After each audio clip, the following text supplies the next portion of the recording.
Assalamualaikum warahmatullahi wabarakatuh.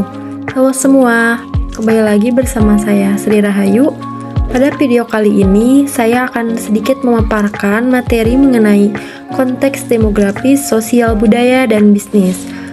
Pembuatan video kali ini dimaksudkan untuk memenuhi tugas mata kuliah Business Environment yang diampu oleh Bapak C. Gunawan SEMM. Yang pertama ada pengertian. Demografi merupakan gambaran mengenai jumlah, struktur atau komposisi, dan distribusi penduduk lansia baik dari sisi umur, jenis kelamin, daerah, tempat tinggal, dan struktur rumah tangga akan memudahkan dan pemenuhan kebutuhan lainnya. Menurut Abdul Shani, sosial demografi adalah ilmu yang mempelajari tentang aspek-aspek manusia baik dari segi kualitas maupun kuantitas. Lalu yang kedua ada lingkungan demografi bisnis. Yang pertama, ukuran populasi. Populasi suatu negara bisa meningkat dari waktu ke waktu dan bervariasi sesuai dengan faktor-faktor perubahan tingkat kelahiran dan kematian dan tingkat migrasi bersih. Yang kedua, distribusi umur dan jenis kelamin penduduk. Komposisi berdasarkan umur digunakan untuk mengelompokkan penduduk suatu negara atau daerah berdasarkan tentang usia tertentu. Pengelompokan ini biasanya ditunjukkan untuk menentukan jumlah penduduk dalam usia produktif. Nah, selanjutnya perubahan populasi. Seperti yang ditunjukkan oleh analis sebelumnya, populasi dapat berubah dalam ukuran atau struktur dengan konsekuensi penting bagi kegiatan ekonomi baik di dalam maupun di antara negara. Ukuran dan struktur populasi suatu negara bergantung pada sejumlah variabel. Yang paling penting adalah angka kelahiran, angka kematian, dan angka migrasi bersih. Yang keempat ada tingkat kelahiran. Tingkat kelahiran cenderung dinyatakan sebagai jumlah kelahiran hidup per 1000 penduduk pada tahun tertentu. Di banyak negara, angka ini terus menurun dalam jangka waktu yang lama karena sejumlah alasan, yaitu yang pertama, kecenderungan menuju keluarga yang lebih kecil karena keadaan orang menjadi lebih baik dan kesehatan meningkat dan tingkat kematian turun. Yang kedua, peningkatan ketersediaan kontrasepsi. Yang ketiga, kecenderungan pernikahan yang terlambat dan melahirkan anak yang terlambat untuk sosial atau ekonomi alasan. Yang keempat, menurunnya tingkat kesuburan, dan yang kelima, mengubah sikap terhadap perempuan dan pekerjaan. Lalu yang kelima ada tingkat kematian. Angka kematian biasanya diukur per 1000 penduduk pada tahun tertentu.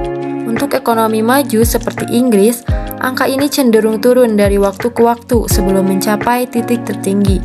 Di antara kontributor utama, tren ini adalah pertama, meningkatkan standar hidup, termasuk perumahan, sanitasi, dan nutrisi yang lebih baik. Kedua, perkembangan teknologi dan praktik medis. Ketiga, pendidikan yang lebih baik. Yang keempat, kondisi kerja yang lebih baik. Dan yang kelima, selisih antara tingkat kelahiran dan tingkat kematian mewakili perubahan populasi alami. Lalu yang keenam, perubahan ukuran. Perubahan ukuran atau struktur populasi suatu negara dapat mempengaruhi perusahaan di semua sektor, baik dalam jangka pendek maupun jangka panjang. Mengingat peningkatan globalisasi dan perdagangan internasional, dampak perubahan demografis memiliki dimensi internasional maupun nasional untuk semakin banyak organisasi perdagangan. Perubahan demografis ini juga dapat memiliki efek penting pada sisi penawaran ekonomi. Nah, selanjutnya yang ketiga yaitu kelas sosial. Sepanjang sejarah, beberapa tingkat ketimpangan sosial biasanya terjadi di semua masyarakat dan ekonomi tertentu yang menciptakan kecenderungan untuk mengkategorikan individu dalam berbagai kategori sosial. Pertama, ada gaya hidup. Dalam gaya hidup ini, kita harus berhati-hati terhadap generalisasi yang berlebihan. Bukti menunjukkan bahwa di banyak negara, cara orang menghabiskan waktu dan uang telah berubah secara signifikan dalam beberapa tahun terakhir, dalam beberapa dekade terakhir karena perubahan demografi, kebiasaan kerja, teknologi, pendapatan, dan lain-lain. Kedua, Pengaruh sosial lainnya. Pengaruh faktor sosial yang luas seperti kelas dan gaya penting juga untuk diingat bahwa konsumen adalah individu dan terkena pengaruh tersebut bertindak pada tingkat pribadi.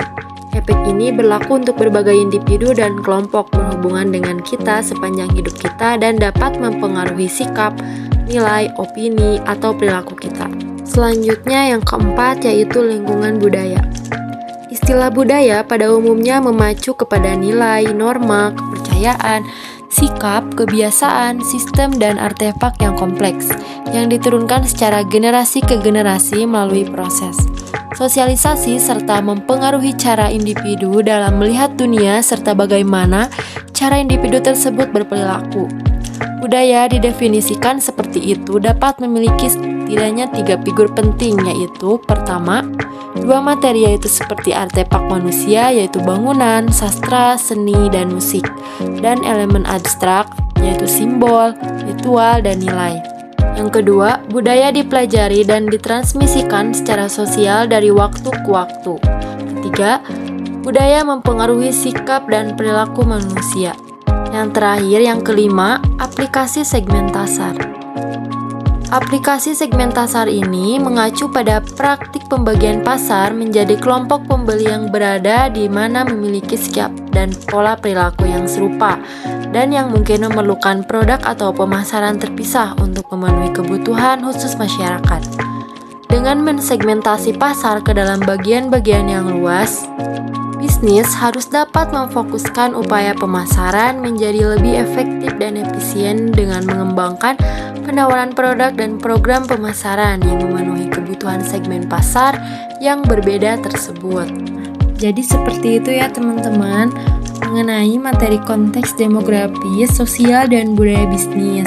Semoga apa yang sudah saya paparkan bisa membantu dan bisa bermanfaat untuk kalian semua. Thank you for watching. Bye-bye. Assalamualaikum warahmatullahi wabarakatuh.